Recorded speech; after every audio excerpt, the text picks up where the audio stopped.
Today is Friday, October 28, 2021. Coming up on Roland Martin Unfiltered, streaming live on the Black Star Network, live from Indianapolis, Indiana.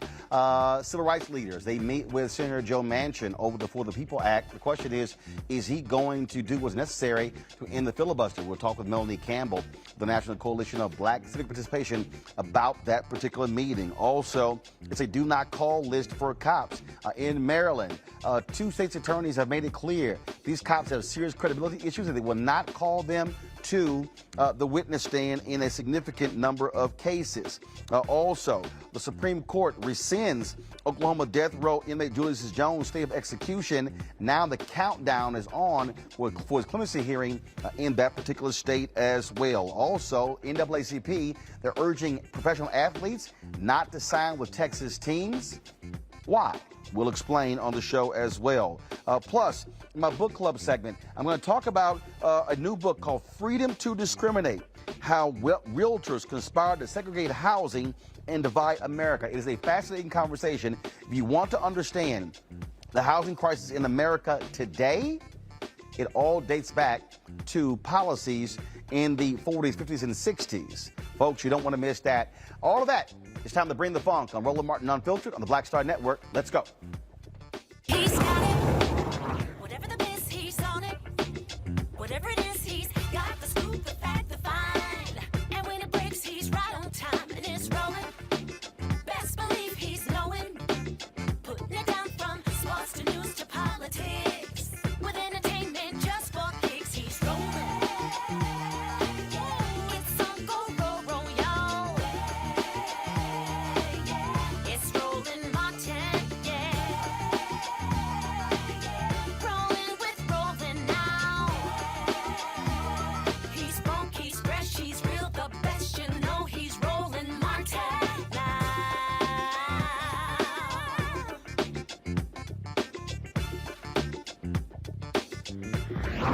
Martin.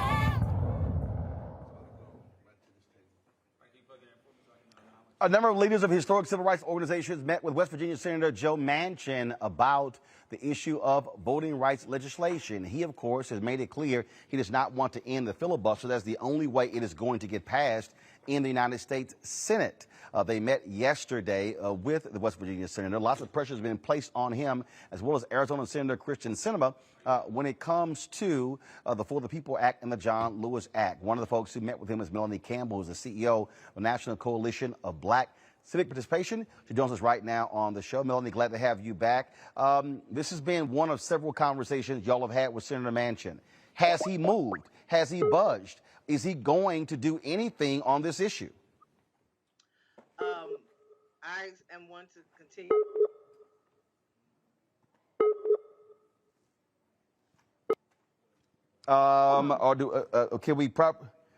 Okay, we're having issues with Melanie's audio, and so guys, let me know when we have that taken care of, and so I can go back to Melanie to get an understanding of what is going on. As I said, folks, what has been happening is very simple, and that is there's been a number of there have been protests and pressure that are being applied to United States senators, the Democratic senators, because no Republicans are going to vote for the issue of voting rights. They're not stepping up. They're not being, they're not listening to it. Sure, one is named after John Lewis, but they're absolutely not supporting that bill. So I think we have Melanie back. So Melanie, where do we stand? Because y'all have had several meetings with Senator Joe Manchin, and he keeps talking about bipartisanship and productive meetings. Look, when they had a vote a couple of weeks ago on a voting bill, not a single Republican voted with the Democrats. So what the hell is he talking about by bipartisanship? I'm not certain. I can't speak to what he has in his mind. He did not commit that he would deal with the filibuster in the way that we know that it has to be. So the main focus was really just continue to push why it's critical. Why it's critical that the administration also continue to push Manchin and others to do what needs to be done to protect this our voting rights, which is at the same time protecting this nation. And so what's at stake is we all know, which is why we all continue to fight, you and everybody else are continuing to fight, and that to urge him to really to just do what needs to be done when it's, and the filibuster is not the protector of democracy. What protects democracy is the right to vote. What's the deal here, Melanie? Melanie, we've established the problem. Y'all have repeated ad nauseum how critical this is. He has made no effort to move at all. And so in this meeting, first of all, how long did the meeting last? And what did he say? I mean, y'all have been repeating over and over and over again. There were previous meetings with him. I mean, so here's the point. What does another meeting do if he's not going to move? Roland, you are a person who understands politics, and plus you keep pushing, right? But we're not the only ones. We're the outside in pushing in, and we have to also challenge the people who are also the heads of the party and all the people who are inside when it comes to the politics. So we left that meeting and did the Freedom Walk, as you well know, because you supported it, and did the speak out and went and 9 of us got arrested yesterday. Reverend Barbara was there with us. Latasha was there with us. So we know we have to keep pushing. And I'll speak for myself, is that I think that the leadership of the Democratic Party, the president has to use his bully pulpit to do what he needs to do inside of that party to move to, and of course, Senator Schumer, as the head of the Senate, they have to do their job to get their caucus in line, not just Joe Manchin and the Senate. Make sure, and we have to also on the outside keep pushing. I don't know anything else to do but to keep fighting, because we don't have an option not to. And at some point, I'm hopeful that the people will do what's needed. They will seize the moment and lead. And so we keep saying the same thing because the facts don't change. The fact is the filibuster is not something that's going to protect this country. And we have to all keep and get more and more people to speak up and speak out and use every opportunity and means that we can to keep pushing until we win on this issue, because we have a whole lot more to fight about once we get past getting voting rights passed. Well, I mean, obviously, meeting and pressuring is important, but it is fundamentally clear. First of all, it's clear that Joe Manchin is not going to move on this issue, and that's one of the reasons why Reverend William Barber and the Poor People's Campaign continue to have protests and action in his home state of West Virginia, because clearly he's ignoring civil rights organizations. Maybe he'll listen to actual voters in his home state. Roland, he's ignoring civil rights organizations. He's ignoring the president. He's ignoring the head of the Senate, Chuck Schumer. He's ignoring his base, right? So we all have to keep pushing, right? We all have to keep pushing from every angle. All right, Melanie Campbell, we certainly appreciate it. Thanks a lot. Thank you. Bringing my panel now, Michael Imhotep, African History Network, also Caleb Bethea, Communication Strategist, Dr. Cleo Monago, Chief Advisor for the Black Men's Exchange, BMX National. Glad to have all three of you here. Michael, you heard Melanie say, got to keep the pressure up. You see people who follow Senator Kristen Sinema in bathrooms, pressuring her as she report in D.C. I mean, look, that's the only thing that's going to happen here. And so folks have done things a nice way. They've had responsive to that up against him and all the other Democrats. And yes, President Joe Biden is going to have to stop with this, hey, we might have to do this. No, he is going to have to commit. Yeah, Roland, thanks for having me back again. It's good to see you again. There's a few things here. Now, we've talked about this a number of weeks here on this show, and some of what I'm going to say today is the same thing I said the previous weeks. Yeah, you have to keep the pressure up, but they're not putting the right type of pressure. They're not using the right type of pressure.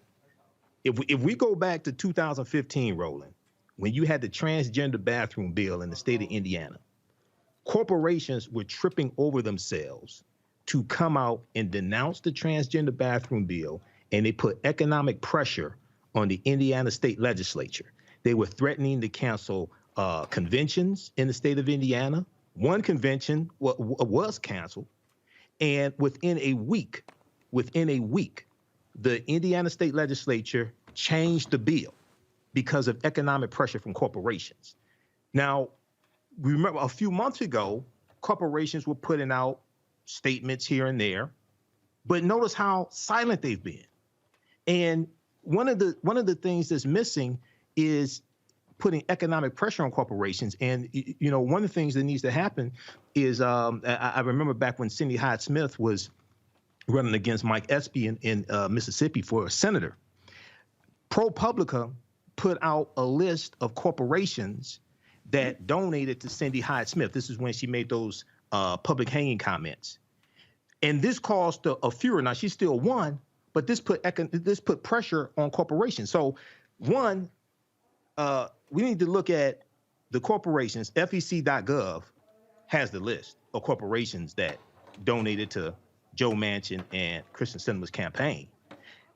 Those corporations have to be called out and economic pressure on them. We know that a carve out to the filibuster has been used 161 times over the past last half century. Filibuster only came into existence in 1917, by the way. It's not in the Constitution. And the other thing is that this has to be expanded beyond just an African American issue. This is a 19th Amendment issue, which deals with white women's voting rights. This is a 26th Amendment issue, right, which deals with college students as well. But here's the deal. Go ahead. But here's the deal. But hold on. But here's the piece, Kelly.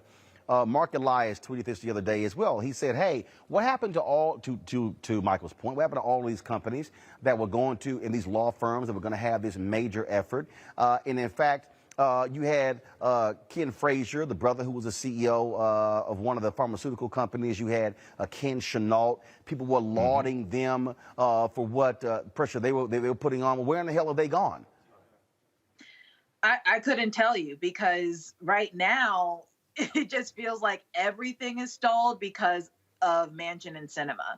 And last I checked, I voted for Biden as president, not Manchin, not Sinema, and not anyone else who wants to railroad democracy in this way. The fact of the matter is, we need every initiative that was in the original Build Back Better Act, because that is what we voted for as a people. That is why we put Biden in office. That is why we worked so hard to make sure that we had a modicum of a majority in the Senate and the House come 2020. And now all of that feels like it's for naught, because people are weak in that they don't want to fight, except for the people outside of Capitol Hill, such as Melanie and the like, who are fighting on our behalf. But we didn't vote for Melanie to fight on our behalf. We voted for Biden. We voted for Democrats. We voted for progressives to make sure that the agenda on the line is actually fulfilled, because literally our lives are at stake. The thing here, Cleo, is at the end of the day, Manchin obviously only wants to deal with money. He loves fossil fuel money, oil and gas corporations. And so, you know what? The pressure needs to be placed on Exxon, placed on those coal companies, and say they should be standing up for voting rights. I mean, clearly that's the only people who he listens to. And so that's how he must be targeted. And I've been saying it, what Michael said, I've been saying this for actually years. Got to challenge also all of these white folks, these young voters out here who've sort of been silent on this issue, because frankly, the only people who I see constantly protesting and getting arrested are black people. And Latinos got to step the hell up. Asians got to step the hell up as well. First of all, Roland, you know me long enough for me to be able to constantly ask you for that jacket that you got on. So know that I want that jacket when you finish. First of all, you got to get your own, got to get your own made. Okay, well, all right, well, see, I thought you knew me, but anyway, back to the topic.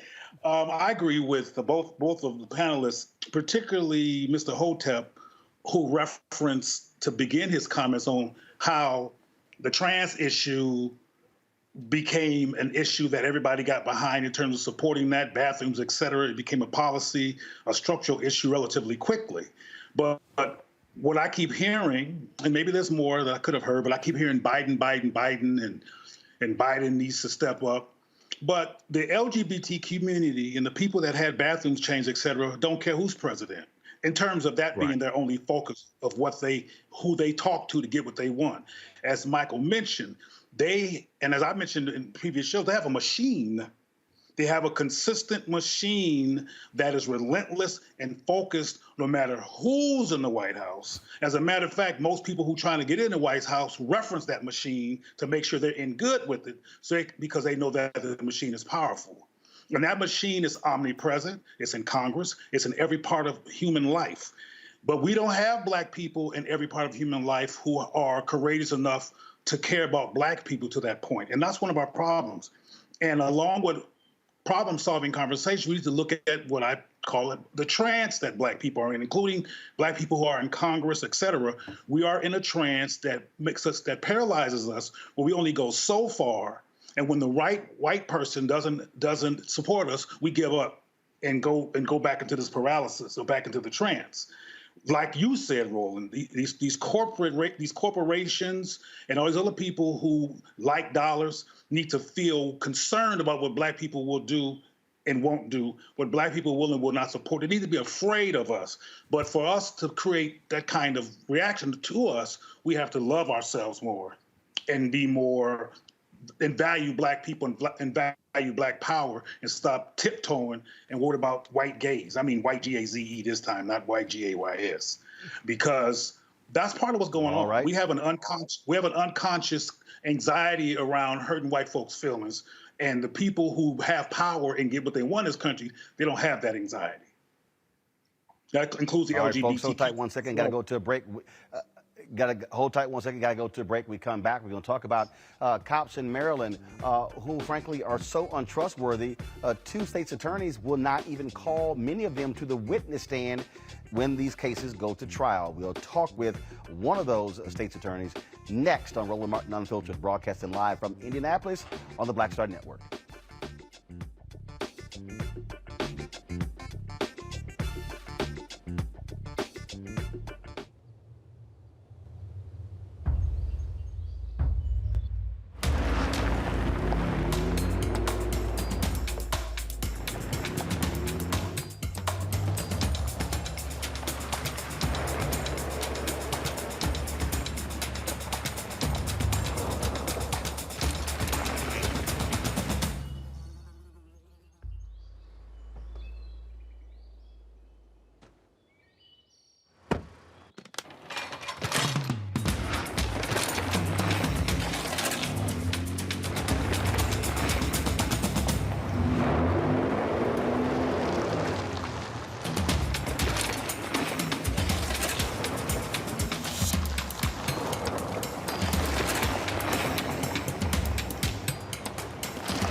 Betty is saving big holiday shopping at Amazon. So now, she's free to become Bear Hug Betty. Settle in, kids. You'll be there a while. Ooh, where you going?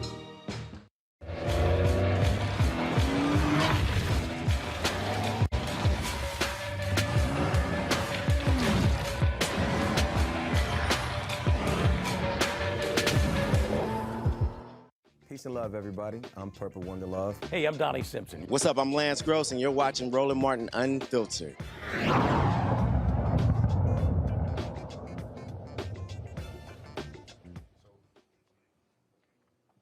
All right, folks, in Maryland, two DAs, state's attorneys, are making it clear that they have a do not call list. No, not when it comes to scam calls, but when it comes to police officers who they will not call to the stand because they frankly are untrustworthy. Marilyn Mosby in Baltimore has made it clear she has a list. So is Aisha Braveboy, of course, the Prince George's County State's Attorney, who joins us right now. And they've released this particular list. Glad to have State's Attorney Braveboy back on Roland Martin Unfiltered. So walk us through this. I mean, these are officers who have such credibility issues. You can't trust them testifying? Unfortunately, that is correct. There are officers who have conducted themselves in a manner that is just outside of their duties, where we, as the state's attorney's office, have to send a strong message that certain activities and behaviors of officers will be unacceptable. And if they continue to remain on the force, they will not be called in cases that our offices prosecutes.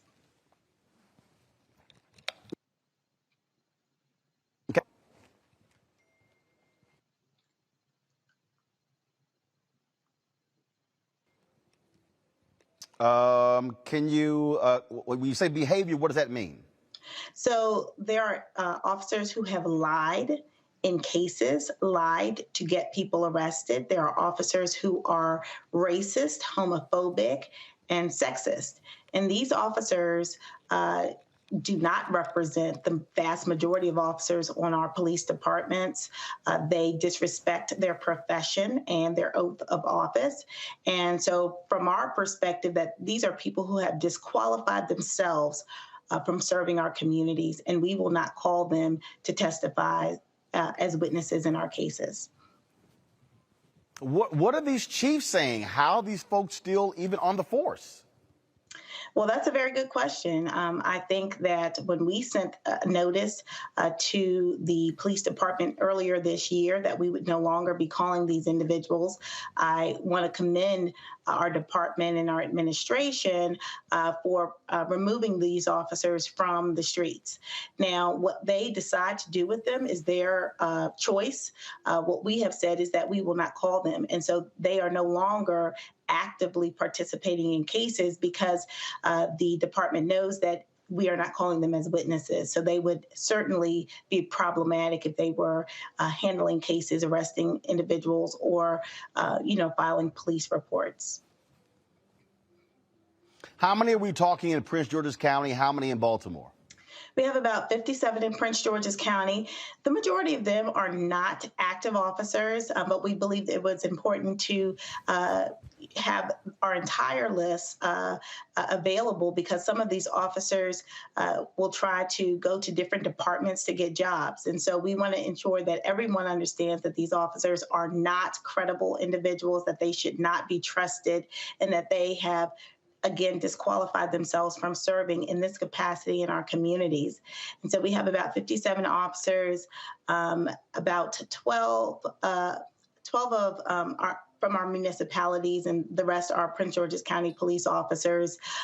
We have about 17 of them that are still on the force. Now, some of them have pending criminal charges, and so those cases have to be tried, and after the outcome of those cases, we'll determine whether or not they will stay on the list. But for right now, they are on the list because we cannot credibly call them as witnesses in cases.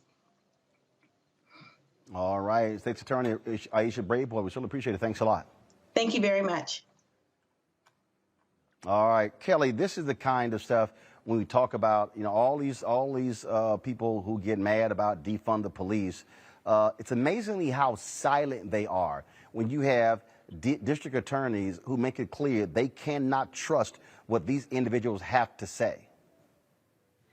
I mean, yeah, this is, something that I was kind of surprised to hear about, but I'm glad that it is not a dynamic between the police and the district attorney's office such that, traditionally they would work in tandem no matter what the cost, right? But now we have DAs who are trying to hold both parties accountable, both, their own attorneys and the police department accountable for their actions. Thankfully, a lot of these officers are not on the force anymore, but it does show you just how perverse the corruption has been, how biased these police officers have been over the course of years. Who knows how many cases they worked that, was not in anyone's favor but their own.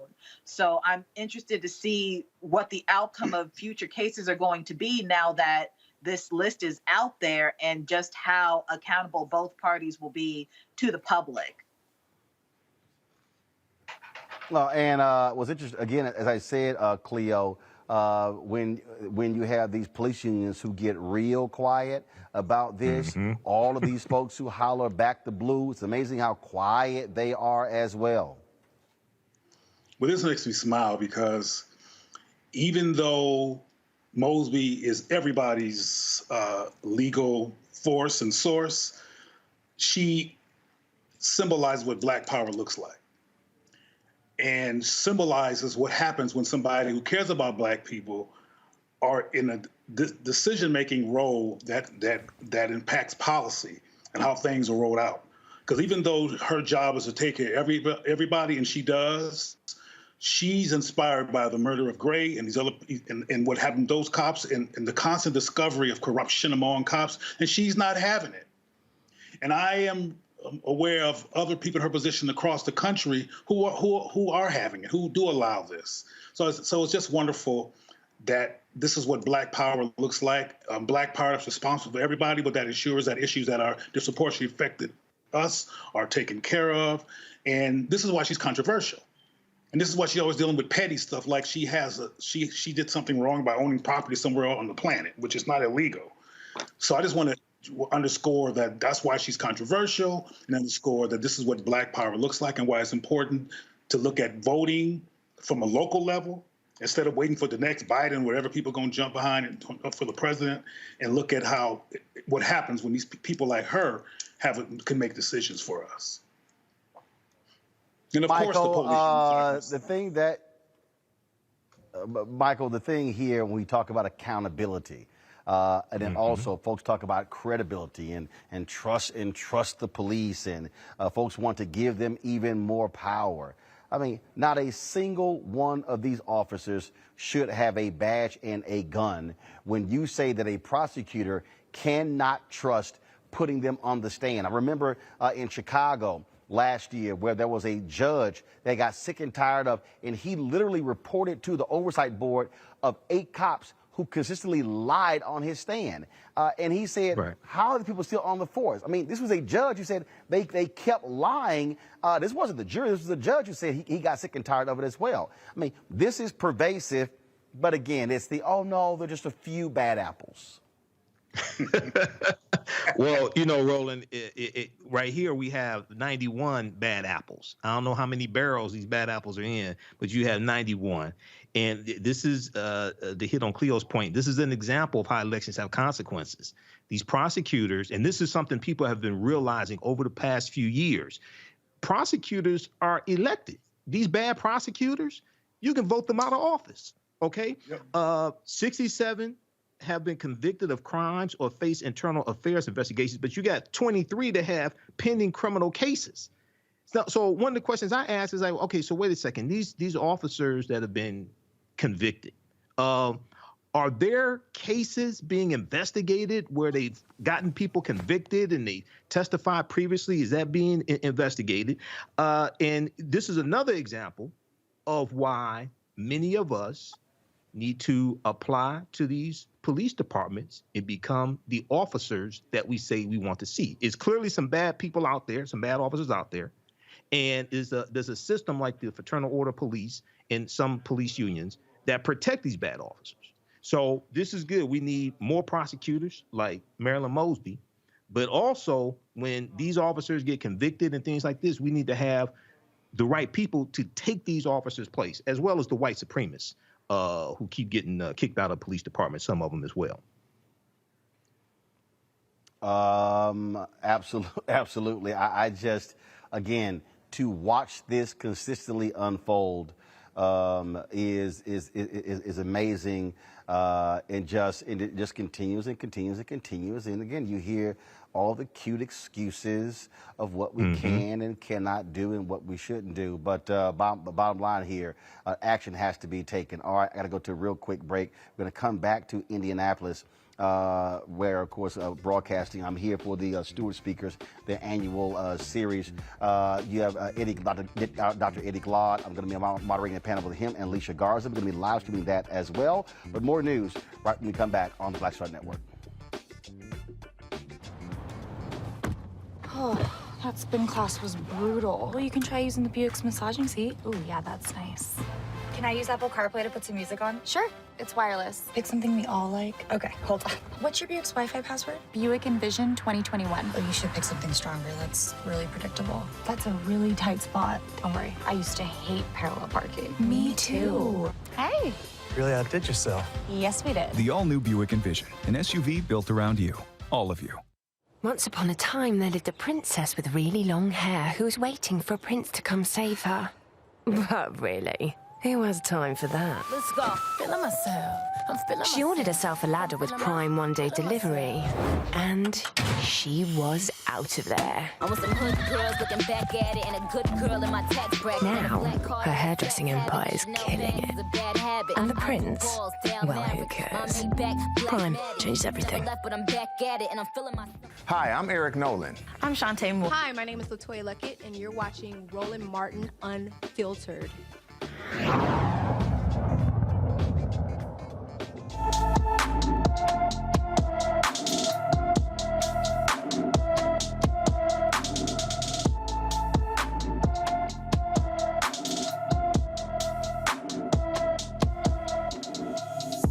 All right, folks, 16-year-old Misha, this is, again, one of these sad stories for us. 16-year-old Misha Morgan went missing from Waco, Texas on October 14th. The 5'2", 90-pound teen has black hair, brown eyes, and braces. She was last seen wearing blue jeans, shorts, and a purple hoodie. If you know where Misha is or have seen her, please call the Waco Police Department Crimes Against Children Unit at 254-752-2600, 254-752-2600. All right, folks, we're going to stay in Texas, where Derek Johnson, head of the NAACP, is calling on professional athletes not to sign with any Texas teams as a result of the policies being put in place by Republicans in that state, including a voter suppression bill. This was a letter that he released publicly. It says, I write to you today in an attempt to appeal not only to your influential platforms as highly regarded athletes, but to your respective purposes as parents and role models for both our children and those in your personal lives. From abortion to voting rights and mask mandates, Texas has become a blueprint by legislators to violate constitutional rights for all, especially for women, children, and marginalized communities. As we watch an incomprehensible assault on basic human rights unfold in Texas, we are simultaneously witnessing a threat to constitutional guarantees for women, children, and marginalized communities. Over the past few months, legislators in Texas have passed archaic policies disguised as laws that directly violate privacy rights and a woman's freedom to choose, restrict access to free and fair elections for black and brown voters, and increase the risk of contracting coronavirus. If you are a woman, avoid Texas. If you are black, avoid Texas. If you want to lower your chances of dying from coronavirus, avoid Texas. We're now pleading with you. If you are a free agent and are considering employment in Texas, look elsewhere. The Texas government will not protect your family. Demand that Texas owners invest in your rights and protect your investments. Texas is not safe for you, your spouse, or your children. Until the legislation is overturned, Texas isn't safe for anyone.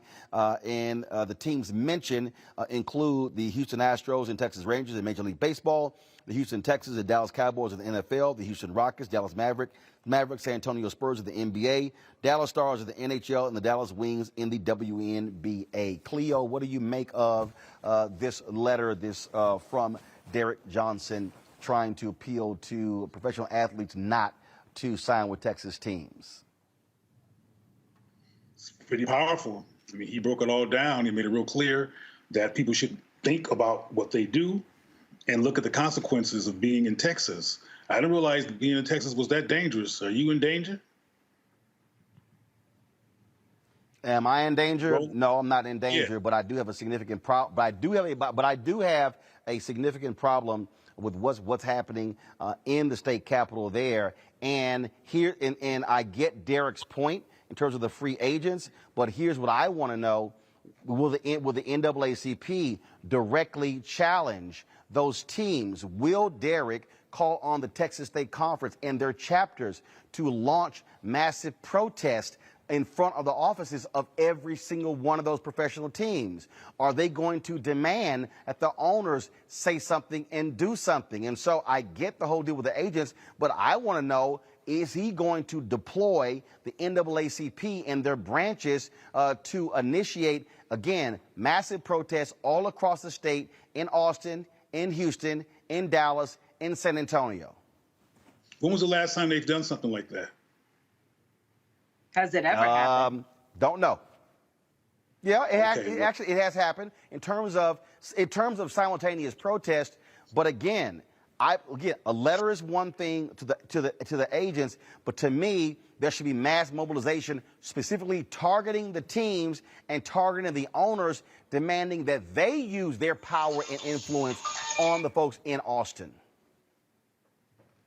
And I agree with that. I'm sorry? Kelly, go ahead. No, Kelly, go ahead. Okay, sorry, it was delayed. No, I agree with you, Roland, in that when I read the letter, although I applaud NAACP for taking initiative and pushing that forward, it did have like a little bit of hint of victim blaming to me because of what you just said. It's not necessarily the free agent's fault that these laws are in place, but the people who are actually empowered to do something about it substantially are the owners. They are the general managers and the like.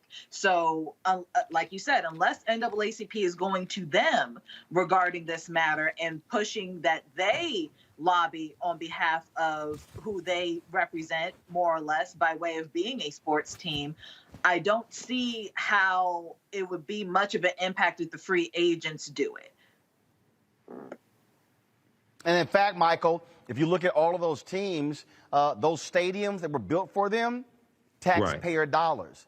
And so, again, I would say put that pressure as well. I got no problem with the letter, but what I want to see, I want to see Derek Johnson instruct the Texas State Conference of the NAACP, instruct all of the chapters in that state to undergo a massive protest in front of every single. Here's the deal. Right now, okay, my Houston Astros are playing the Atlanta Braves. Game 3 is tonight. The next 2 games are in Atlanta, okay? If the Astros win one of those games, it's coming back to Houston. This is the deal, Derek. Have massive protests outside of Minute Maid Park where the Astros play. In fact, we know about the Georgia bill, where the NAACP protests going on tonight in front of the Braves Stadium in Cobb County, games 3, 4, and 5. Why aren't they passing out leaflets to all the fans who are coming there? You got Trump, who's coming to the game tonight, to the game tomorrow night there in Atlanta. How about that? Also, you've got basketball season starting. Here's the deal. Have the NAACP launch protests at every home game of the Dallas Mavericks, Houston Rockets, San Antonio Spurs. That, to me, is how you mobilize and organize and really expand the attention and not just talk about free agents, because here's the deal. A free agent ain't signing with any one of those teams until the season is over. Yeah, that's part of it, Roland. But see, where I stand, we should be talking about not watching the games in the first place. Where I stand, we should be going after the advertisers that advertise on the networks, that advertise on the networks during the games. You leverage your economics to enforce your political agenda. So protesting in front of the stadium, that's good. But see, we have more power than we're using. We can strangle I was about to cuss on your ear. No. But here's my whole deal. Here's the deal. Here's the deal, though. No, but Michael, here's the deal, though. You can't again, understanding how you build attention for the protest. You can't do that until you mobilize and organize. And so imagine if you have people who are signing people up who are at the games. Right. That is one of the ways you actually do it. I'm just again. I totally agree. I appreciate the letter from Derek. And I appreciate that. I want to know, okay, NAACP, what's the next step? That's the point you're asking as well. So, what's next? Well, it's a process. I totally understand it's a process leading up to economic withdrawal strategies, things like this. But with the NAACP, they don't get to that point. They don't get to that step. Okay, so we have to understand this long range and really understand how to bring it to fruition what it is we say that we want and really leverage our economics to do this. The protests in front of the stadiums are good, but then you got to go to the corporate. You can put economic pressure on the corporations that run ads on the networks while the games are playing. Where are you? Why are you silent? Where do you stand on this? Many people in the Republicans in the state legislature, okay, who voted for SB 8, the strict anti-abortion bill, and voted for the voter restriction bill in Texas, okay? Which corporations help finance them? We should be kicked. That's part of the process to leverage the economics and put pressure on these corporations. That's not taking place here. So sometimes we confuse activity with productivity. Sometimes we confuse activity with productivity, brother. And it's like, look, either you're going to kick their asses or you're going to get your ass kicked. This is all there is to it. The corporations are already working on, I'm sorry. Should I continue? No, Khalil, go ahead. Go ahead. I was just going to simply say that the corporations, I'm getting back to the paralysis in the behavioral brainwashing issue. The corporations, through their media, are constantly creating messages that keep Black people from going to these steps that you all are talking about, and keep Black people from being apprehensive to behave in ways that we mean business. So it's time to start protesting corporations before all of this stuff occurs. We need to protest how Black people are depicted and how Black people are made to not even love themselves and value other people and see other people as more important than a Black person as a choice. These are all things that are getting in the way of Black people acting out on a holistic basis on multiple levels, like the LGBTQ community does, in ways that defy anything against us. So, I get kind of frustrated by the theoretical conversations about what we should do, because we have a whole bunch of shoulds that will fill up the ocean. But what we do and how we behave needs to be addressed, and we need to look at the barriers, systemic barriers, including corporate messaging barriers that get in the way of Black people behaving as if we want to be powerful and as if we want to be respected.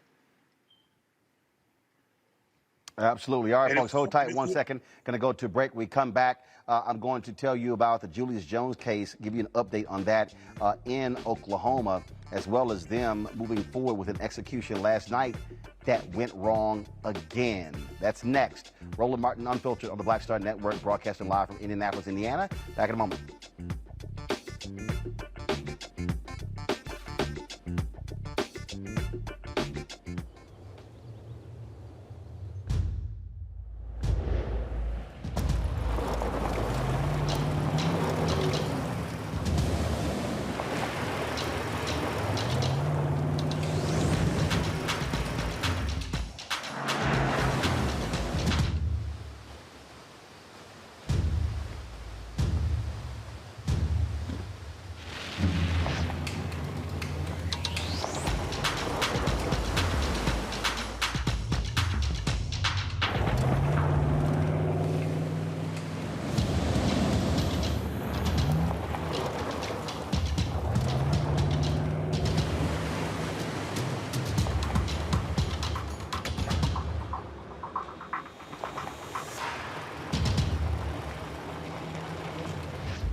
Maureen is saving big holiday shopping at Amazon, so now she's free to become Maureen the Merrier. Food is her love language, and she really loves her grandson. Like, really loves. Hey everybody, it's your girl Lunel. So what's up? This is your boy Earthquake. Hi, I'm Chaley Rose, and you're watching Roland Martin Unfiltered.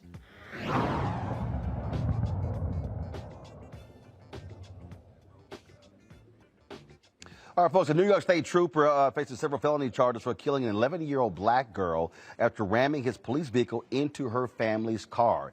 Christopher Ballner pulled over the Goods family for speeding. During the stop, Ballner sprayed pepper spray in the car. Tristan Goods drove away and the chase ensued. Ballner rammed into the vehicle, causing Goods to lose control. Monica was killed and her 12-year-old sister was seriously injured. This is not Ballner's first time abusing his power. He's facing 3 additional charges for ramming ramming another vehicle in 2019. He is currently suspended without pay. If convicted, he could face up to 25 years in prison. A Minnesota judge denies the request to reduce the most severe charge for Kim Potter, a former Minneapolis police officer who shot and killed Dante Wright during a traffic stop. Potter is going to face first and second degree manslaughter charges for the shooting. The ex-cop alleges she thought she reached for her taser instead of her handgun. The trial is set to begin on November 30th. Let's go to Oklahoma, where the state of execution order has been lifted in that state as Oklahoma moves forward with the executions. Last night, they actually executed John Marion Grant, who was convicted with a 1998 murder of a prison cafeteria worker. Now, there was a botch issue there. He threw up during that whole deal. Oklahoma's had major issues with executions because of the drugs that were used. They actually stopped the executions because of the cruel and unusual treatment that these inmates were receiving when they were being executed. They resumed the execution. Still had those problems last night. Now, again, this decision by the Supreme Court to lift that stay means that if Julius Jones is not granted clemency Monday, the state is going to move forward with his execution on November 18th. What's crazy here, Kelly, is that you had a parole board who said that his sentence needed to be commuted. Then the governor, he didn't want to act, and so therefore he said, well, let's have a clemency hearing. And so the prosecutor's still saying that we should move forward. But you literally have a board who is saying, they were quoted, we have major problems with this case. We should not put this man to death. Oklahoma saying, what the hell, kill him. And that is a huge problem in and of itself, right? And for me, it just feels like I can't help but think that if it were a white man in this same predicament, that they would move hell and high water to make sure that he was not killed unjustly at the hands of the state. But because it's a black man, it's a black body in the prison system already, who's going to miss him, right? Like that's what it feels like their logic is. When the fact of the matter is, he still has a life. However it is lived, it is still a life. And if you cannot, without a shadow of a doubt, make sure that his execution is justified, then you shouldn't be doing it. Further, again, Oklahoma has a history of botching death sentences. They shouldn't be doing it at all. Whether the death penalty is something that should still be on the books or not is, beside the point. But Oklahoma doesn't know how to do it right. So until they fix that, there shouldn't be any on the books at all.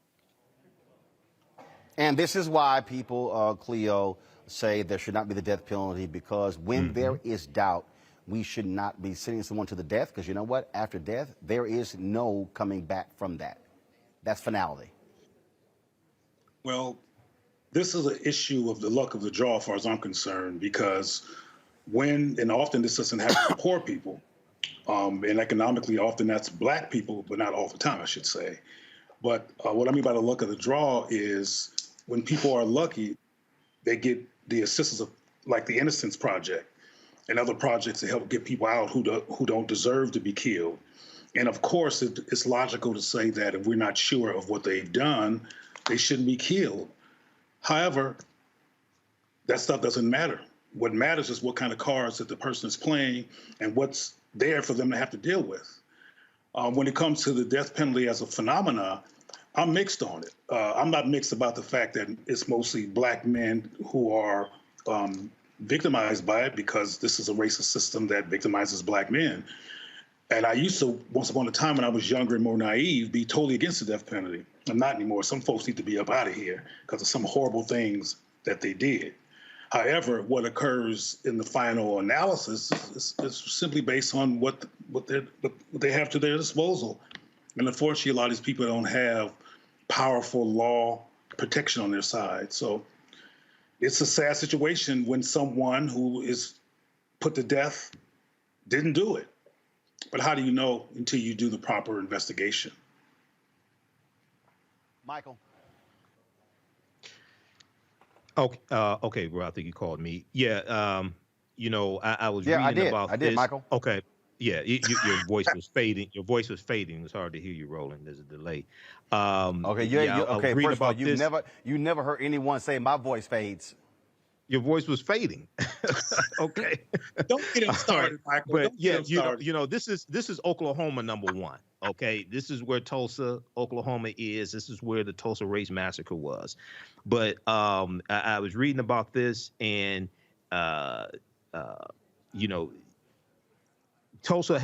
Oklahoma has had a problem with executions in the past, #1. #2, with Julius Jones, there should definitely be, it appears, a stay of execution. And, this also plays into who is governor of your state, because governors can give stays of executions, okay? I don't think Governor Kevin Stitt will, who's a Republican. I don't think he will. This is hopefully Julius Jones' life can be spared.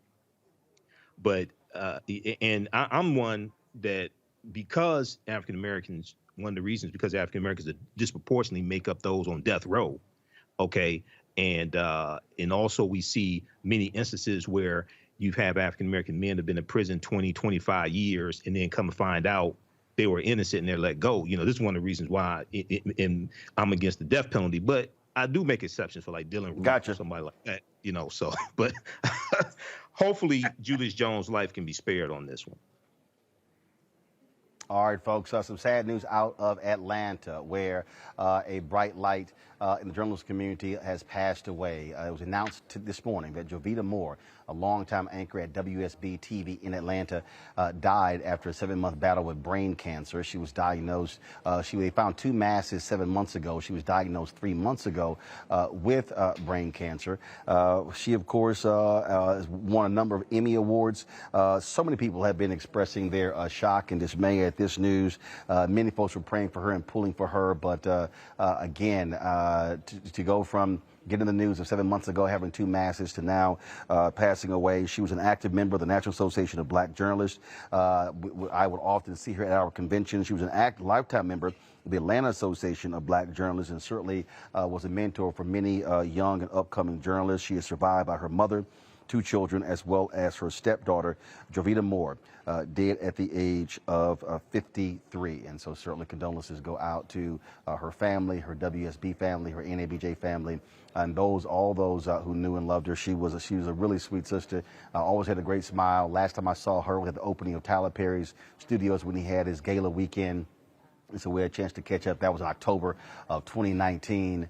And so it's certainly sad losing her at the age of 53. All right, folks. First of all, let me thank Michael, Kelly, and Cleo for being on the show. That is it for us broadcasting here from Indianapolis, but the show is not over. You don't want to miss the next interview that I have. It's with a book author who talks about realtors and how they played an instrumental role in driving racism and discrimination in America with housing segregation, and how we are still impacted by their decisions and those housing laws today. It's a fascinating conversation that you don't want to miss, that you're only going to see right here on Roland Martin Unfiltered, streaming live on the Black Star Network. We'll be right back.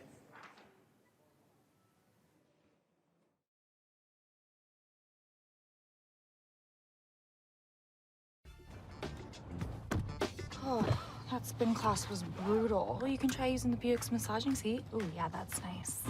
Can I use Apple CarPlay to put some music on? Sure, it's wireless. Pick something we all like. Okay, hold on. What's your Buick's Wi-Fi password? Buick Envision 2021. Oh, you should pick something stronger. That's really predictable. That's a really tight spot. Don't worry. I used to hate parallel parking. Me too. Hey. Really outdid yourself. Yes, we did. The all-new Buick Envision, an SUV built around you, all of you. Once upon a time, there lived a princess with really long hair who was waiting for a prince to come save her.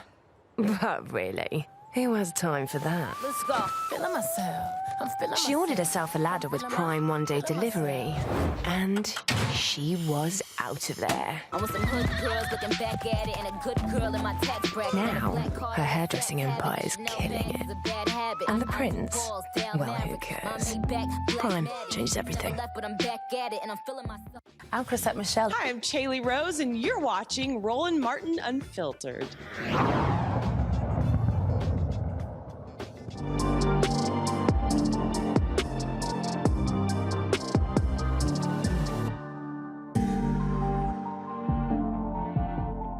get right into it. It's very interesting to me. Whenever we have this conversation and folks talk about, oh, well, African Americans, I mean, look, we're all on the same page and we're all in the same boat. And these things dealing with race, those things were just so long ago. And what I keep trying to explain to people is that you cannot negate what has happened since 1619, but you can't also act as if everything stopped for African Americans with the end of slavery. You have to deal with the 92 years of Jim Crow. And one area where we are still impacted in 2021 is housing segregation. Yes, that's exactly true. And we talk about that. So bring us in terms of into 2021, into the 21st century, where the average person walking around doesn't really understand how devastating housing segregation has been and how it continues to impact African Americans and others. Right. Well, first of all, I think it's important to understand that housing segregation was an invention. It wasn't like the norm. It was part of the myths that the realtors promoted, that segregation was always the way it was. Segregation was invented. I mean, it was the same way as the airplane was invented at about the same time in the early 1900s as a marketing tool by the country's realtors, who then used racial covenants, racial steering, shaped federal programs, federal housing programs in the Depression, all to enforce segregation. And there were great battles. Finally, when this continued by the early 1960s, African Americans were excluded still from 98% of new homes, 95% of existing neighborhoods. And with tremendous disinvestment, because all federal money and federal investment went into the all-white suburbs that were being created. And that legacy directly from that history, from the differences in household wealth that were created in that era, from the creation of single-family zoning, which realtors were the key promoters of as a way to support keeping cities all white, of fragmenting local suburbs. That legacy of the view that an African American or minority moving into an all-white neighborhood would destroy that neighborhood, that legacy remains and remains powerful. One of the ways, one of the best examples of this, I think, was a study done by the Federal Reserve Bank of Chicago in 2017. They looked back at the lines that were drawn on redlining maps in the 1930s. Redlining maps were created when the realtors shaped FHA. They were its key lobbyists. They helped draw up the maps. And what they did was they said, okay, and the maps, by the way, everybody talks about them now, but at the time they were secret. The NAACP didn't have copies. Nobody had copies of them. So they looked back, Federal Reserve in 2017 went back and looked at the lines on those maps where they were drawn simply down the edge of a street. And at the time, there were very little differences on 3 blocks to the right and 3 blocks to the left, 6 blocks to the right, 6 blocks to the left. They were arbitrary lines that were drawn to try and distinguish neighborhoods where presumably it would permanently be all white, and so that the federal government could make loans. So they looked at the differences. Back in the 1930s, there were almost no differences on either side of these lines. In 2017, these differences were tremendous in terms of home ownership rates, in terms of the prices of homes, in terms of housing condition and overcrowding and investment. So in effect, the history of that era, the legacy that was created during those 60 years of formal segregation, government-backed segregation, has compounded over time. It's compounded, as I say, geographically, in terms of, by cities, by single-family zoning, by fiscal zoning, by what can be invested in areas. It's compounded in terms of racial wealth. When Blacks were denied the ability to participate effectively in FHA programs, in VA programs, in the loans that were made by banks for decades after decades, this had, at a time when housing prices were roughly, a fifth in real terms what they are today, this has had an enormous impact on the country today and on the persistence of segregation. So I think there are these direct economic legacies, but there are also political legacies as well, which have tremendously weakened efforts at fair housing and efforts at integration. So, and this is the thing that for so many people, again, especially a lot of white Americans who don't understand how deep embedded this has been in our system. You know, we're not talking just about that southern town. We're not talking about, this particular area in the ghettos or the slums of New York. No, what we're talking about was national. We're talking about how the federal government, the purse, billions of dollars, created this racially segregated system that we have been trying to claw our way out of. And then when we look at our neighborhoods today, our schools today, when we look at the resources in these areas, when we look at what was built and what wasn't, when we look at what is dilapidated today, all of these things go back to this housing segregation in the United States of America. Yes. So, I've worked in, housing, affordable housing for 50 years, starting with looking at every abandoned building in the South Bronx in the 1970s, worked on all sorts of things and, in 30 states and, hundreds of cities. And one of the things, without my understanding the history of it, was the similarity of the patterns of, inner city ghettos, of borderlines, of all white suburbs, as though this was somehow a natural phenomenon. It was just always this way. It was this way because it was created this way. The realtors, which was the organized real estate industry, the local real estate boards in every city in the country, were the ones who created and promoted residential segregation, would kick out and freeze out of the business any realtor who sold to a minority in a white neighborhood. That was their code of ethics. And they imposed this system of racial covenants. And then in the 30s, they were the key lobbyists for the federal housing programs, which then took the racial system the realtors had created informally and ad hoc, neighborhood by neighborhood, going around organizing petitions from neighbors paid by Bank of America and other banks to get petitions for racial covenants. This was now organized in an institutional way by the federal government. The Federal Housing Administration and the creation of long-term, fixed-rate, low-down payment mortgages that didn't exist at the time was probably the most powerful invention in the history of housing finance in the history of the world. It helped create tremendous affordability. You could buy a home for less than it cost to rent. But that program was designed and shaped by the realtors to work for white Americans and to keep areas exclusively white. And so the reason the patterns are exactly the same in 350 cities is because they were designed to be exactly the same out of the same blueprint, which then had the consequence.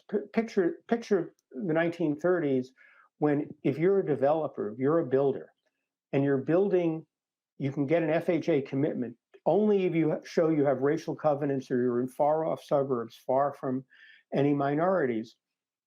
You can get a commitment for 100% financing, on 100% of the homes in that area. You can get a commitment for all the dollars that it's going to cost you to build that, sometimes for more than that. But if somebody wants to invest in housing in a mixed racial neighborhood, they can't. There's no money for that at all. So it was like starving some areas and putting money elsewhere. The other thing that I think is important to recognize is this racial system was originally excluding anybody other than Caucasians. And Caucasians meant what realtors decided in each area. Often it meant Jews, Italians, Hispanics, Japanese, Chinese Americans. Over time and after World War II, as more of these groups became accepted by realtors, basically, who were the gatekeepers, became accepted as white, as being allowed to move into the neighborhoods, what you had were the remaining neighborhoods, which had always been the racially mixed areas of cities, became effectively all Black because they were the only people who were prevented from moving out. And that's why the system is so universal. North and South is exactly the same. And from the point of view of those people who are excluded, they're African Americans, it was a tremendous denial of opportunities, both in housing. They had to pay 20 to 30% more for the houses in the same condition. Because like in any restricted market, you have to bid up the costs. Often if they could move into white neighborhoods by paying speculators that difference. So it had that enormous difference, and the pattern was the same in every city in the country. So I think that's really important to understand. This wasn't a phenomenon simply in the Deep South. In some ways, the first real racial covenants that created America's restricted neighborhoods were in Berkeley, California, a mile and a half from the University of California campus. They weren't in Alabama or Mississippi. Segregation was created in the North. All right, folks, back to our Roland Martin Unfiltered video in just one moment.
Maureen is saving big holiday shopping at Amazon. So now she's free to become Maureen the Merrier.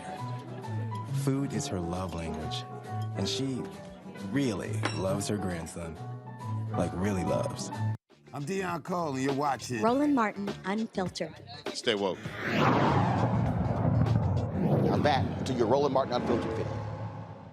Showtime had a really great documentary on the Reagans. And, you talk to Republicans today and it's, oh my God, it's Ronald Reagan and how he was this political god. Fact of the matter is, Ronald Reagan was a racist. Ronald Reagan supported that statewide ballot initiative in California. There's a great article that I pulled up, and the piece was how the LA Times helped write segregation into California's Constitution. It was white populism in California that also drove this as well. And so this is the precursor. This is before the Fair Housing Act of 1968. How white populism, echoes of today, played a role in segregation, and it was by design to say we're going to put it into the law. You don't have to sell to those people. Right. So because segregation remained so powerful in the late 1950s and early 1960s, let me give you another example from California. In the entire decade of the 1950s, of 325,000 new homes that were sold in the Bay Area, 50 were without regard to race. 50 out of 325,000. In the San Fernando Valley, with 750,000 people living in all white neighborhoods, the Fair Housing Council knew of one Black family that had been able to move into those neighborhoods. So that was how powerful and how organized the system of segregation was. It didn't depend on individual decisions. It was an organized system. The Realtors, when fair housing advocates, people trying to end this discrimination, passed a state fair housing law in 1963 called the Rumford Act. fair housing law, a very modest law that applied to a quarter of single-family homes, and to larger rental properties, the maximum fine was $500. And in the first 18 months, it handled like 82 cases or so within the state. When they passed this law, the realtors had a choice of how to respond. In a couple of states, in Massachusetts and Colorado, the realtors decided to go along and try and make this work. But in the vast majority of the country, and especially in California, which had half the realtors of the United States, they decided to organize a ballot proposition, a state constitutional amendment that would forever ban any type of fair housing, would create an absolute right, the absolute discretion of any owner to sell or rent to whoever they chose without any restriction by the state or any city. Okay? This would prohibit any limit on residential discrimination. This was such a radical measure. No state had something like this in its constitution. The realtors were entirely politically isolated, no prominent politician. And at the time, not Barry Goldwater, who was opposing the US 1960 Civil Rights Act, nor Ronald Reagan would touch this proposition, would endorse it for fear of seeming racist. Okay? So the realtors, in order to win a campaign, and here they are in California, a fairly liberal, moderate state, with a popular two-term governor, Pat Brown, who'd been reelected over Richard Nixon by making fair housing his highest priority. A strong liberal legislature, the support of big business, the support of labor unions, the support of all the church leaders and all the archbishops. How were the realtors going to combat that without seeming racist? How can you run a campaign for a proposition that permanently denies people the choice of where to live and make that seem not like a racist campaign? And their technique was to come up with the exact opposite of the idea of freedom that Martin Luther King talked about and was at the heart of the civil rights movement, that anyone's freedom depends on everyone, that freedom is something shared. They decided to turn this on its head, and they created the notion of absolute individual freedom and freedom of choice that came to shape the Republican Party, that led to the rise of Ronald Reagan, and it shapes our politics today. And what was at the heart of this was a couple of techniques. And it's important to understand these techniques because this still drive American politics on issues from vaccines to masks, to guns, to abortions, campaign contributions. It's the same idea. Rather than freedom meaning something that the role of government, the Declaration of Independence, is to secure these rights, to balance the rights of all, so that nobody dominates those of others, just like in freedom of speech and freedom of press, where government has to balance those rights, was to create an idea that freedom isn't that freedom is your absolute personal property, like your home, with your absolute ability to do whatever you want, regardless of the rights of others, that your rights trump those of others, in other words. And that was the idea they created. And they made this into the mantra of colorblind freedom by saying, we're in favor of the same rights for Black owners and white owners. What was that right? The right to discriminate. So they argued they were the ones in favor of equal rights, trying to steal that message, from the civil rights advocates. And they did something, they then took a narrow right that nobody had ever talked about, the right of an owner to decide they didn't want to just sell for the highest price, but to pick the race of who they were going to sell to. A right nobody had ever talked about, and realtors had spent 50 years violating with racial covenants. They took that right and they elevated it as being the litmus test of American freedom itself. And by totally ignoring the right to own a home, the right to choose where to live, the right to rent, they left out all those other parts and said, this is freedom. The same technique could then be used on guns, on abortion, on campaign contributions, to elevate a single narrow right and say, this is the litmus test of freedom itself. The other thing that they did was conservatives at the time were quite divided between social conservatives who were in favor of tradition and, school prayer and so forth, and wanted government controls to enforce tradition, versus libertarians who were against government restrictions. So what the Realtors did was they created the language of they used the language of libertarianism, of your absolute individual rights, to do the opposite, to enforce past social traditions and say nobody can challenge it. In effect, it said you have an absolute individual right to a conforming community.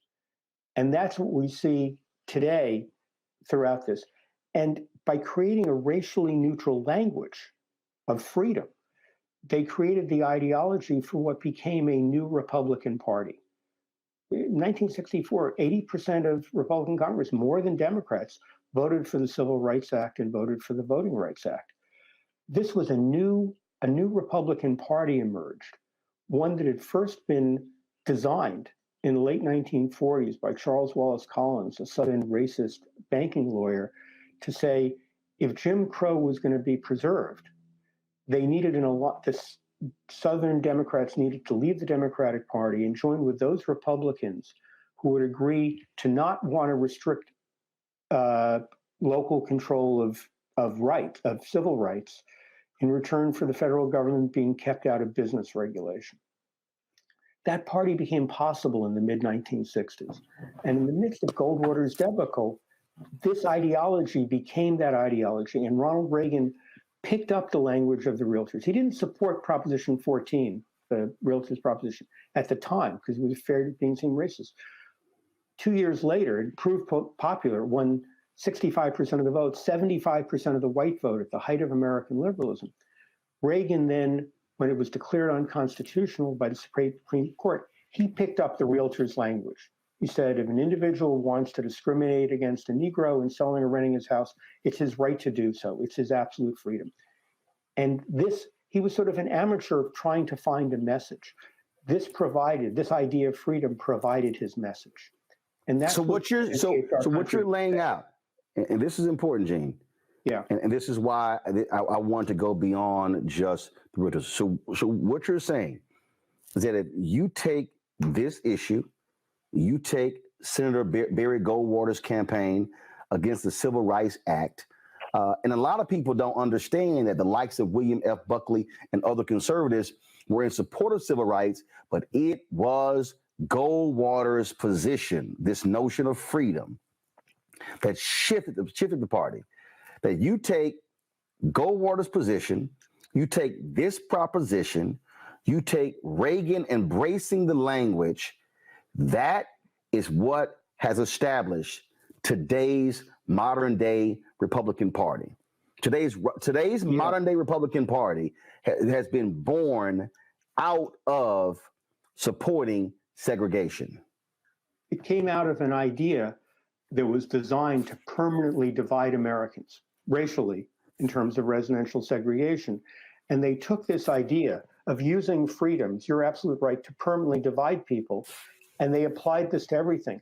So to understand why this is important, imagine a conservative movement that consists of all these very diverse causes, with some people caring about abortion, some people caring about guns, some people caring about limiting civil rights.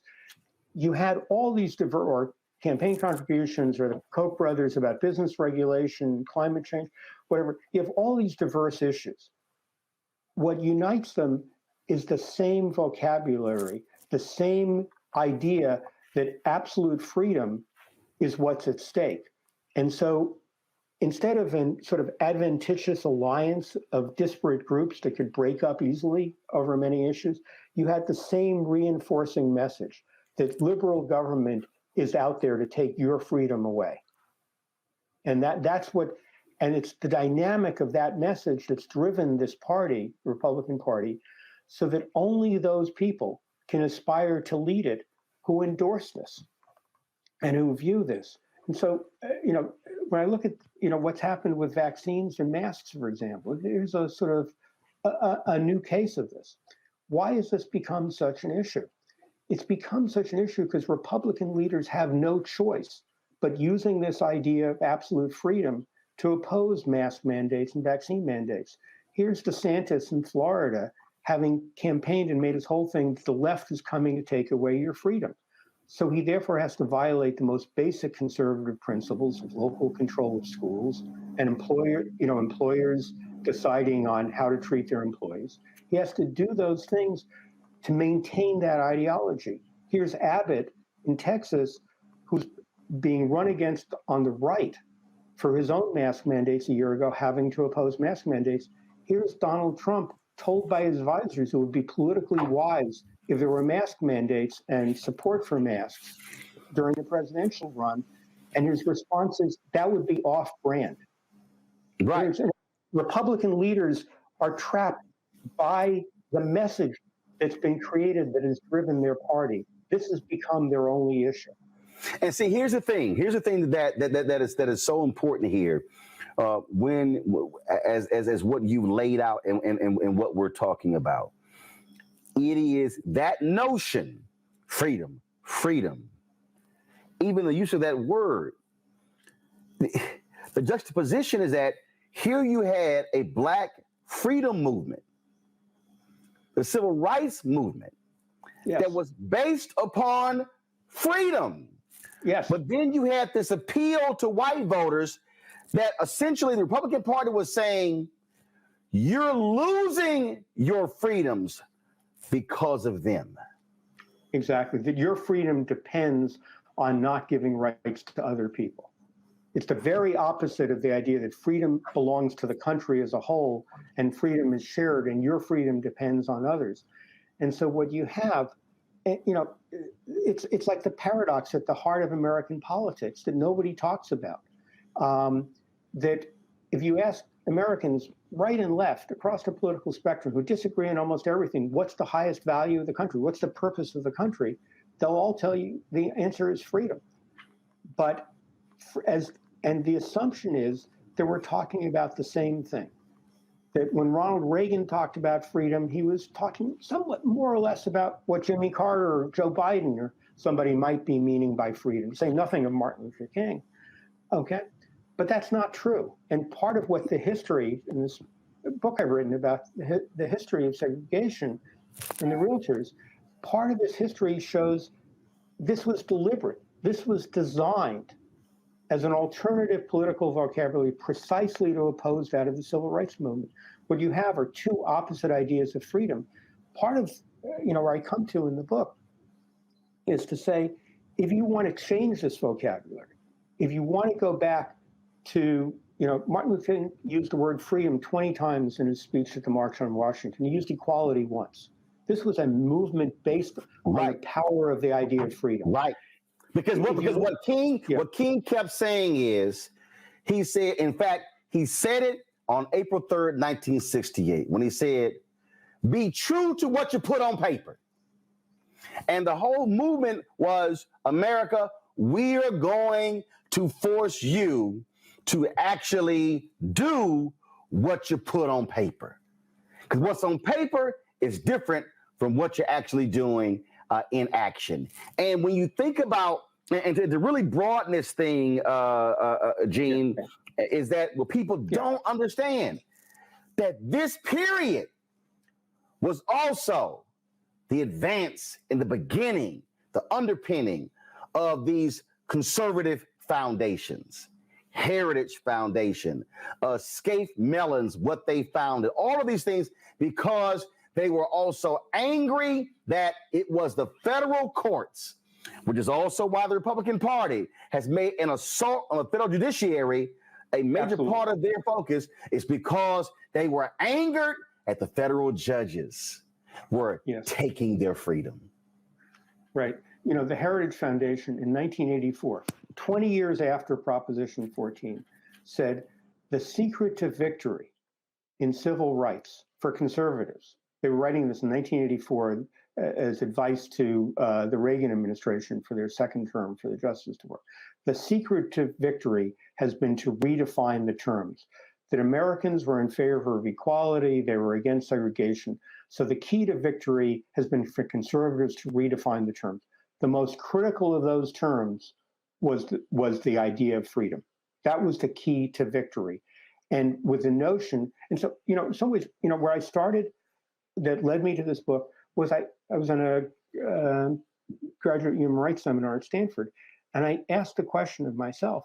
I said, why is it that on every issue affecting civil rights, conservatives argue that civil rights are violating American freedom? Where did that come from? Has that always been the case? And the answer is it goes back to this precise period in the 1960s as a way to oppose the civil rights movement, to say that your freedom means what the government is taking away and giving to somebody, is allowing people not like you to have, that's what your freedom means. There's a lot of centrist Democrats sort of view what happened in the 60s as, well, this was white backlash. And so this was some, sort of natural reaction to, the uprising in Watts or to, extremism or something else. No, it wasn't that. It was an organized effort to claim a populist mantra in the name of freedom that was organized precisely to oppose any change in the kind of segregation that existed, that was so overwhelming. It happened, this was, as Martin Luther King talked about this, white backlashing, this was before Watts, this was before, the Voting Rights Act, this was before those things. This was simply the first efforts to try and break down, in the mildest way possible, the limits of segregation that denied opportunities in everything, in jobs, in housing, in schools, in transportation. To break those down, here was the response. At the time, to tell you how much a change this was, they asked, Goldwater only won 40% of the vote on the same ballot, Proposition 14, both in California and nationally. And they asked voters at exit polls, of this 40%, how many had voted for him because he was a conservative? And the answer was less than a quarter. Less than 10% of all voters voted for him because he was a conservative. This was the great debacle in the conservative movement. Everybody wrote them off. This language of homeowner rights, that freedom belongs to you, was the language that allowed the conservatives to then become the most powerful force in America for the next 50 years and shift the country more and more to the right. That's what's happened. All right, folks, back to our Roland Martin Unfiltered video in just one moment. Oh, that spin class was brutal. Well, you can try using the Buick's massaging seat. Ooh, yeah, that's nice. Can I use Apple CarPlay to put some music on? Sure, it's wireless. Pick something we all like. Okay, hold on. What's your Buick's Wi-Fi password? Buick Envision 2021. Oh, you should pick something stronger. That's really predictable. That's a really tight spot. Don't worry, I used to hate parallel parking. Me too. Hey. Really outdid yourself. Yes, we did. The all-new Buick Envision, an SUV built around you, all of you. Betty is saving big holiday shopping at Amazon. So now, she's free to become Bear Hug Betty. Settle in, kids. You'll be there a while. Ooh, where you going? Hi, this is Cheryl Lee Ralph. Hello, everyone. It's Kiera Sheard. Hey, I'm Taj. I'm Coco. And I'm Lily. And we're SWV. What's up, y'all? It's Ryan Destiny, and you're watching Roland Martin Unfiltered. This is fascinating. I sit here and right here I have a variety of books. I've got White Supremacy Confronted by Gerald Horne, W.B. Du Bois' Black Reconstruction in America. There's a book by Denton Watson called Lying in the Lobby.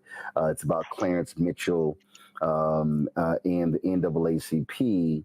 And what I constantly am trying to explain to people is that for the period that I call the Second Reconstruction, that I call that the Black Freedom Movement, the Civil Rights Movement, the Second Reconstruction. Yeah, it is what you had here was you had this moment where fight for our rights, and it was and when you talk about the percentage of Republicans who voted for the Civil Rights Act and the Voting Rights Act.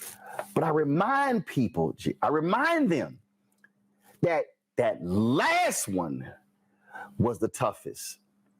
That Republicans aligned, Northern Republicans aligned with Southern Democrats to filibuster in the Senate that Fair Housing Act. It was Senator Edward Brooke who was able to break it in early 1968. And the only reason the 1968 Fair Housing Act got passed is because King was assassinated.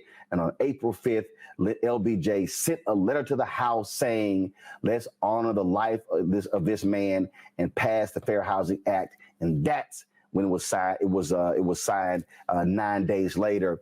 But Republicans aligned because they said, okay, no, we didn't give y'all right to vote. We let y'all ride on buses and stuff along those lines. Oh, but hell no when it comes to living in our neighborhoods. Yeah, I mean, the Fair Housing Act was the one, and his prior efforts were the first major political defeat, Lyndon Johnson suffered in 1966. It took an enormous effort because the Realtors, just as they had in Proposition 14, organized national letter writing campaigns and political campaigns precisely about this. And it took both King's assassination, but also before that, basically legislative trickery to lull the realtors into thinking this law that was the Civil Rights Act of 1968 originally was only protecting civil rights workers in the South. It got through the House of Representatives just as that, and then was amended by Senator Brooke precisely because the realtors had not been paying attention to it.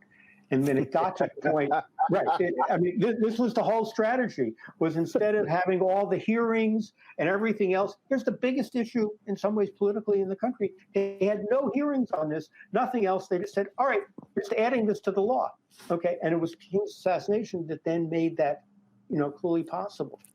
But what's important to recognize, so you think of this as the last, great triumph of the civil rights movement, but it was dramatically weakened by the fear of the populist revolt of Proposition 14.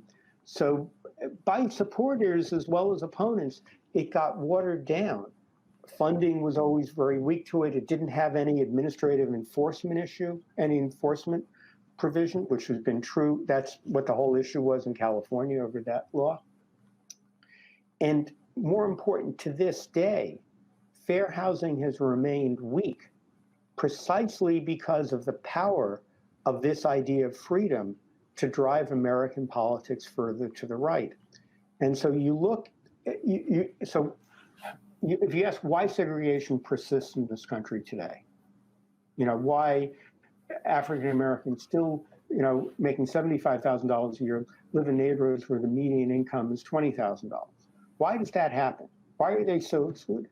The answer is because of the legacy of that era. Partly, it's the weakness that fair housing has had. It's always been a target for conservative politicians. Say, oh, they created fair housing, so if people aren't living, everywhere and they're dispersed, it must be because they want to, right? Not because they have no, not because segregation has continued. So they've used that messaging. But what's happened is, so if you can look at a couple of levels. If you really enforced fair housing, if people really lost their licenses for discriminating, or appraisers for appraising things improperly, or banks for turning down loans applications by African Americans with the same credit scores at twice the rate as whites, if you really provided enforcement money for that, that would make a difference. And in the larger picture, what's going on is this idea is that it would have taken powerful government action, federal action, to enforce fair housing, to make a difference. And it's precisely the political legacy of this era that we're talking about, this idea of freedom that's been used, the idea of Senator Rubio in 2015, they sponsor a bill, for freedom to zone, to protect the right to zone, the freedom to exclude. They call that American freedom. Rather than the freedom to be able to buy a house, they say that's the basic freedom of the country, the freedom to control and shape the destiny of a community at a community level. It's the power of that idea that has prevented successful government action. And so you have the enormous legacy, the economic legacy, the household wealth legacy, the legacy of single-family zoning, all those legacies, we're taking enormous government action to overturn those. And that's precisely what this political legacy, this ideological legacy, freedom as a way to divide people, has made impossible. That's what I think is really at stake. When you talk about these realtors, 68 law gets passed. How do they respond? Do they go, what the hell happened? And if they then say, oh, we're about to go into overdrive. Because what people don't realize, this was those point about the realtors. People don't realize when King was in Chicago, when they were fighting for housing, they brought the very issue up that the realtors were the problem. Yes. Well, you have to understand, because now you think of realtors just as sale agents for homes, and you don't think of them as this enormous political force. But they were considered in the 1950s in congressional investigations the most powerful lobbyists in the country. Okay? They organized the home builders, the appraisers, every aspect of the real estate industry. They could get letter writing campaigns in every, neighborhood in the country. So they were a very enormous political force. I'm sorry. Go back to the question. I sort of lost my track. Yeah, in terms of how did these realtors react and fight back when that law was passed? I'm sure they were like, "What the hell did just happen?" They thought this was a dirty trick, that had been gone through the Senate. They were totally opposed to it. And what really made them irate was the law said that it, first of all, banned realtors from discriminating, but gave an extra year for homeowners to discriminate. And they said, we're going to lose all our business because homeowners won't choose to use us. And so they decided they were going to try and support candidates to overturn the law. But 2 months later, the Supreme Court in Jones versus Mayer went back to the 13th Amendment, and they said housing discrimination was basically prohibited in this country. The Supreme Court had never held this or ever dealt with this before, by the 13th Amendment, by the 1866 Civil Rights Act. In response to this, the realtors basically said the game is up. And so they wrote a message to all the individual realtors in the country in their weekly messaging, Realtor Highlights. They said, there's no point in fighting anymore. This issue is done. And they said, and this sort of made ironic all their claims that they were in support of equal rights all these years. They said, the Negro in America is henceforth a free man. And they then try to educate their members on the history of the Civil Rights Act of 1866 and Reconstruction and so forth, because they were desperate because they didn't want to be seen as violating this law. They still resisted somewhat. It took them 5 years to sort of start using the word fair housing. They had always opposed fair housing by calling it forced housing. Not that zoning was forced zoning or that any law forced subdivision regulations. They'd use this. Finally, they accepted the term fair housing. And they changed the name of all their organizations to what they are now. National Association of Real Estate Boards became the National Association of Realtors. So at a high level, they've endorsed fair housing and they're supportive. At an individual level, among many realtors, there still continues lots of discrimination, which hasn't really been effectively eradicated. But at a formal level, they stopped their battle after, the summer of 1968. All right, folks, back to our Roland Martin Unfiltered video in just one moment.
to be smart. Roland Martin's doing this every day. No punches! Thank you, Roland Martin, for always giving voice to the issues. Look for Roland Martin in the whirlwind, to quote Marcus Garvey again. The video looks phenomenal, so I'm really excited to see it on my big screen. Support this man, Black Media. He makes sure that our stories are told. See, this difference between Black Star Network and Black-owned media and something like CNN. I got to defer to the brilliance of Dr. Carr and to the brilliance of the Black Star Network. I am rolling with Roland all the way. Honored to be on a show that you own. A Black man owns the show. Folks, Black Star Network is here. I'm real revolutionary right now. Roland was amazing on there. Stay black. I love y'all. I can't commend you enough about this platform that you've created for us to be able to share who we are, what we're doing in the world, and the impact that we're having. Let's be smart. Bring your eyeballs home. You can't be Black-owned media and be scared. You dig?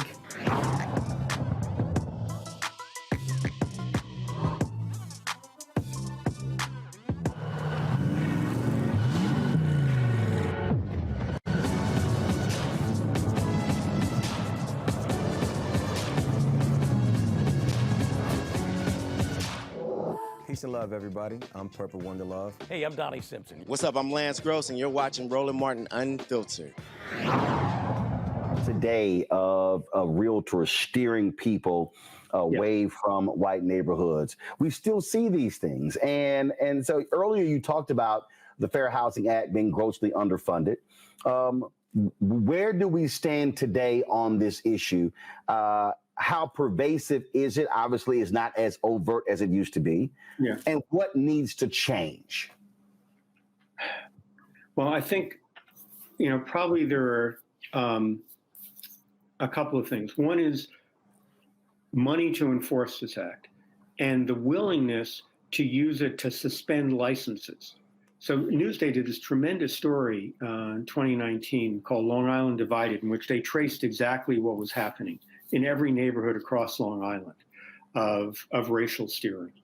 So if people knew that their licenses were really at risk, if appraisers knew their licenses were really at risk because of these disparities the New York Times and other studies have shown about appraisals, if lenders knew that their ability to lend under the control of the currency was really at risk because of the continuing discrimination against African Americans, if they really took that seriously, there would be a change at the individual level, okay? But that's not the only way that segregation works. It's a factor of single-family zoning.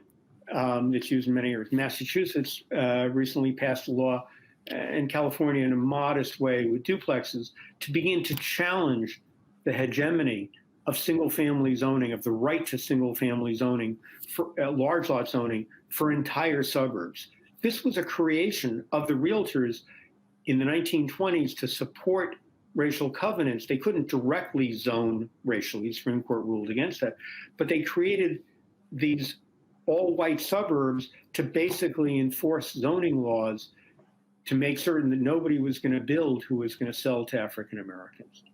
That's where single-family zoning comes from. So you have, so the challenges to that, and that's become, in many ways, the biggest obstacle to housing affordability. It doesn't affect only African Americans, it affects people and their children and their grandchildren in so many metropolitan areas in the country, is driven by this. This is one of the big issues. So I think more money for enforcement. There's what's called a disparate impact rule. Fair housing had two provisions in it, in the law, one of which said, anti-discrimination.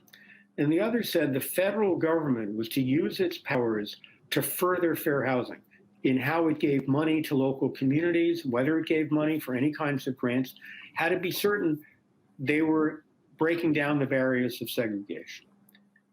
When Richard Nixon was elected in 1968, and he had promised Strom Thurmond and Southerners that he wasn't going to effectively enforce fair housing. When George Romney, his Secretary of Housing and Urban Development, promoted open communities that really challenged and said federal money is not going to be used unless you break down these barriers to segregation in your communities. Nixon replaced him, and he used the language of the realtors. He said, Segregation exists because of the individual choice of millions of people, black and white. So this notion of, that wasn't how segregation was created. It was created as an organized system by the realtors. So, and then the Obama administration, after Reagan sort of devastated fair housing, the Obama administration recreated a new rule on affirmatively furthering fair housing. Trump vetoed that. That was his whole campaign last summer to suburban housewives, saying, we're going to protect you against those people moving in by ending this rule. Again, fair housing has always been the whipping boy that conservatives have used, the easy target to attack. The Biden administration has replaced this, and there are efforts currently in Congress now that would strengthen these things. So I think it's possible to change this, but underlying all this is the idea of, does freedom mean the right of a community to zone to exclude people, or does it mean the right to be able to choose where to live? That's, I think, what's at stake. It's that broader discussion. That's what's driving what's possible. And you said something that we're still seeing, and we've seen the stories, appraisals, how African Americans have had white appraisers come out, and then they realize, oh, these are black people, significantly lower the appraisal, and then they bring somebody else out and they dramatically increase. And to your point, right, I mean, and to your point, the only way you change that is saying, yeah, you do it, you lose your license.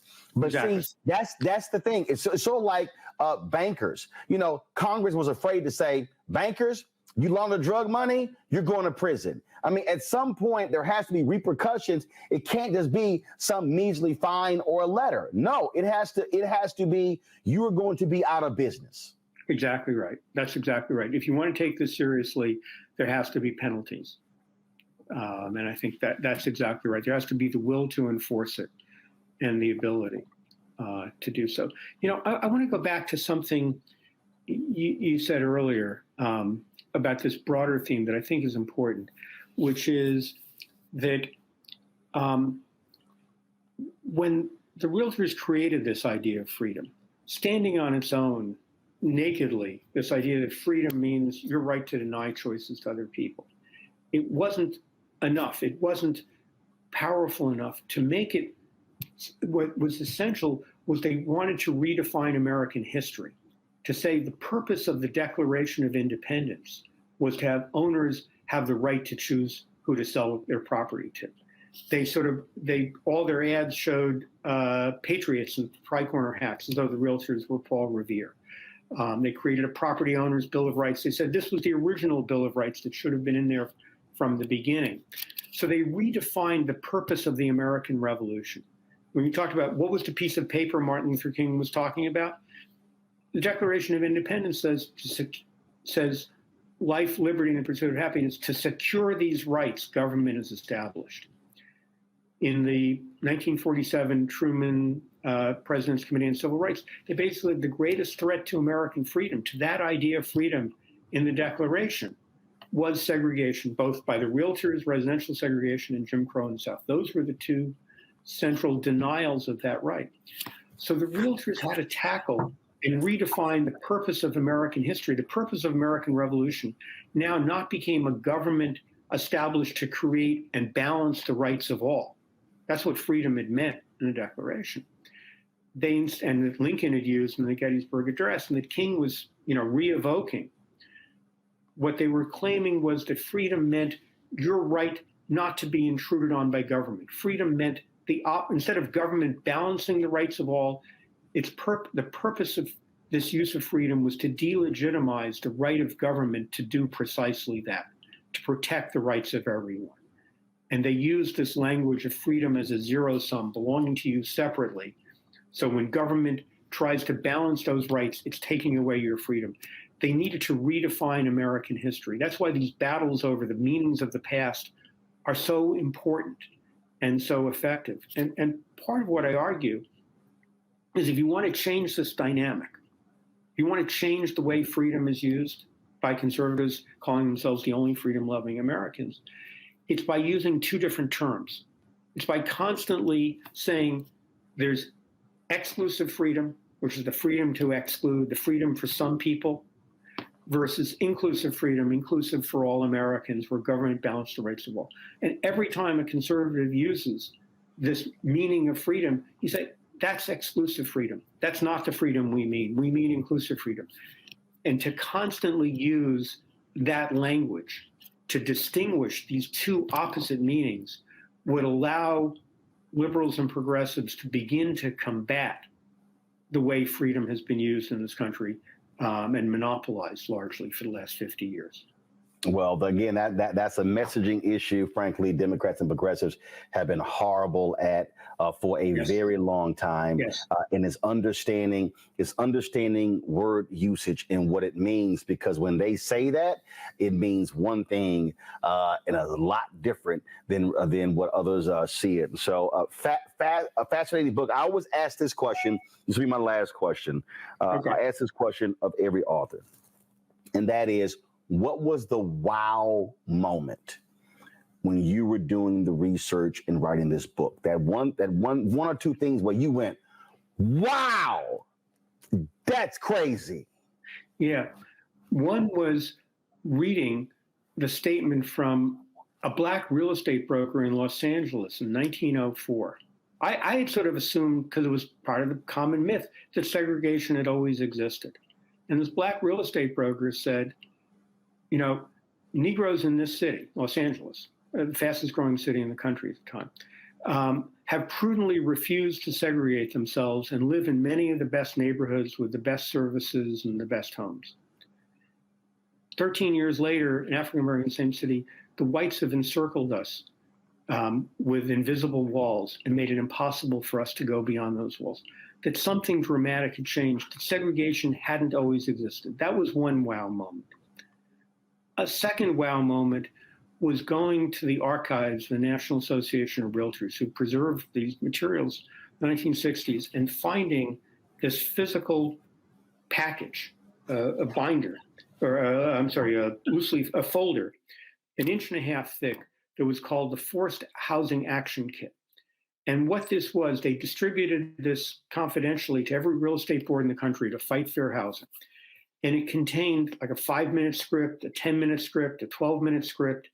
It contained every press release, everything you would need with just a blank to fill in to run a campaign against fair housing.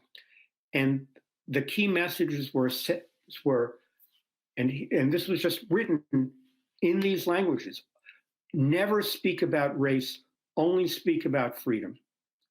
And that was ran throughout, and say the problem is government, that if you allow government to do this, it will take all your freedom. And so what I could see in this kit that had been drafted by the realtors to run these campaigns and sent to every city in the country, where all you had to do was fill in the name of the city to run a campaign. Here was the technology, the techniques that had been created systematically that have come to shape the country ever since. There's one thing that, as you were talking about that jumped out. I absolutely love the movie The Banker, starring Sam Jackson and Anthony Mackie playing Bernard Garrett and Joe Moores. You know, two African Americans who could have built a multi-billion-dollar real estate company, but because of those segregation laws, how they use the system, how they put a white man up front, and how they were able to acquire two banks. I mean, what your book lays out, what the realtors did, what the politicians did, what the bankers did, what all these people did, this entire system is why today you don't have these multi-billion-dollar companies, why you have African Americans who don't have the same wealth, because these folks used every lever of power to ensure that African Americans would remain a permanent underclass in this country. And it's just, as somebody who's 52, and I'll be 53 in November of 2021, you think, what if we were simply allowed the opportunity of being, of people who say, oh no, we're all created equal. We all start from the same place. That is still the thing that just jumps out for me. When I saw that movie, when I saw what they went through, and when they went to prison, and in fact, their story played a role in that 68 Fair Housing Act being passed.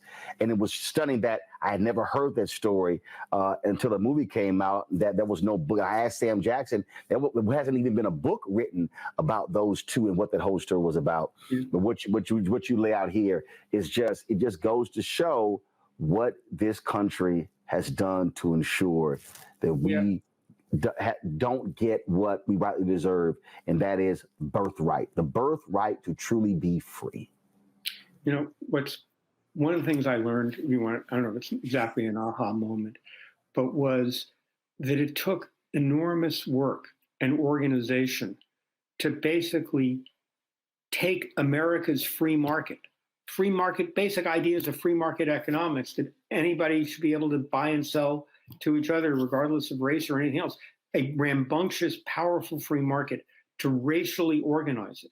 It transformed America, America's values, America's courts, the legal system, the real estate system, the banking system. It took tremendous organized power. It was because the realtors, with their multiple listing service, there were a small percentage of all brokers, controlled 80% of home sales. In fact, it took this all-white cartel of real estate boards and their political power to transform the country's free markets. People, realtors said, well, segregation is just a result of racism.